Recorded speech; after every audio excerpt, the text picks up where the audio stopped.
Top of the key, Richardson gives it off to Van Hefty. Now to Hansen, now to the free throw line for Rudin, who gives it back to Richardson from the left wing, hits a three. It's a 4-point game with 5 minutes and 30 seconds to play.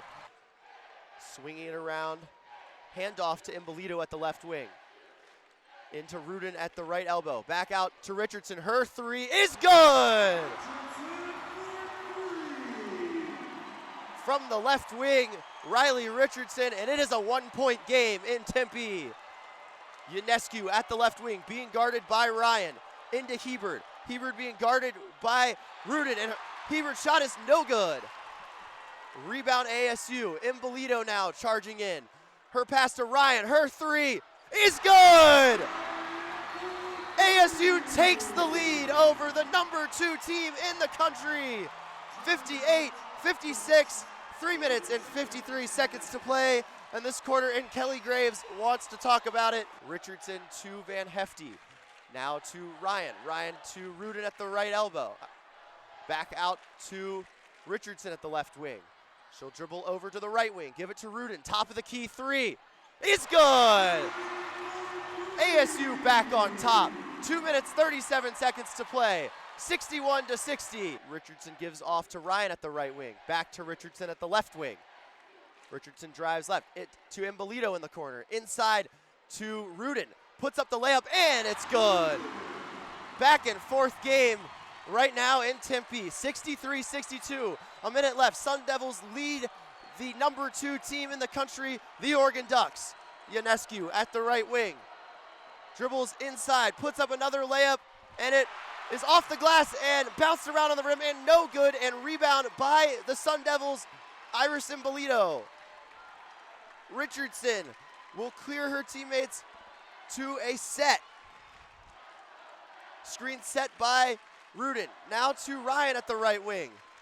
Back to Richardson at the left wing. Clears away Van Hefty. Now Richardson into Rudin. 5 on the shot clock. Puts it up and banks it in! A 3-point lead with 31.2 seconds on the clock. And Kelly Graves will call a timeout. How about that, Lyle? Sabrina Ionescu missed that layup that we've been talking about, her being basically automatic. Yeah, and how about that from Jamie Rudin on the other end? She was double teamed, didn't have anywhere to go. Turn around, it was almost like a little bit of a desperation turnaround layup, but she got it to fall, and all of a sudden it's a 3-point Sun Devil lead. Yeah, and that 3-point lead feels like 10 right now. Yeah, I mean, ASU hasn't really had many leads all night. They certainly haven't had any big leads. Not that 3 points is big by any standards, but now it either forces Oregon to go down and get a quick layup or to make a three and try to tie things up. 65-64, 24 on the clock. You think they'll foul, right? I mean, they have to, because the shot clock's now turned off. They can't just let ASU dribble it out, of course. So they're going to put the pressure on. Maybe they try to go for a steal off the pass, but eventually, yes, they're going to absolutely foul. And again, it's going to put pressure on ASU because they don't really have any dominant free throw shooters on their team. Ryan is an 80% free throw shooter, 12 of 15 on the season. And she makes the first one, 66-64, 21 seconds to play in this game. ASU trying to upset the number 2 team in the country. Ryan's second one bounces off the front of the rim, and a rebound by Jamie Rudin. And they call it jump ball. It'll be Arizona State ball. Heck of an effort by Jamie Rudin on the offensive glass.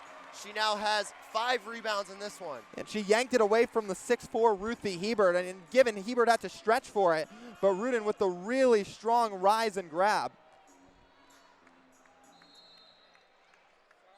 Imbolito will pass in to Riley Richardson. Richardson at the top of the key, and she is fouled by Ruthie Hebert. It'll be Hebert's 4th personal foul.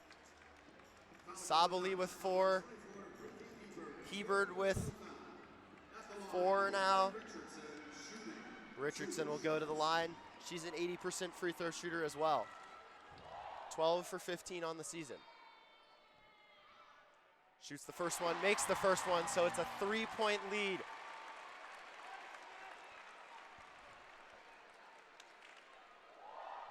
Richardson Sets up her second one, puts it up, and puts it in.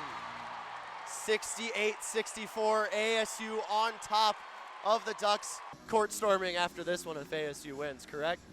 We'll have to see. We'll have to see if the fans do. But I mean, the scenario certainly calls for it. I'll say that much. Yeah, I mean they stormed the floor for Penn State wrestling, stormed the mat. You would have to think there's going to be a court storming. The next day it was Oregon football.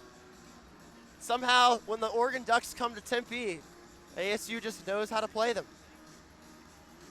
Yeah, there's no doubt about that. Yeah, you talked about football. Here we are with women's hoops, and it's a 4-point son of a lead. We'll see how this thing finishes out. She will get it in to Ionescu, who puts up a layup, and no good. Rebound Sabali, no good. 5 on the clock, and a foul on Tapley as she got a rebound.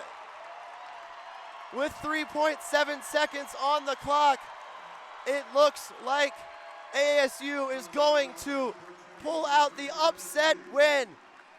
This is unbelievable. Oregon led by as much as 12 points in this fourth quarter. Their fans are leaving next to us, trailing to the concourse as Tapley's first free throw is good. Gets the chance for 2 now. And makes the second one, 72-66. Oregon gets it in. It is stolen by Van Hefty. And the Sun Devils close it out. ASU defeats Oregon. Number 2 goes down.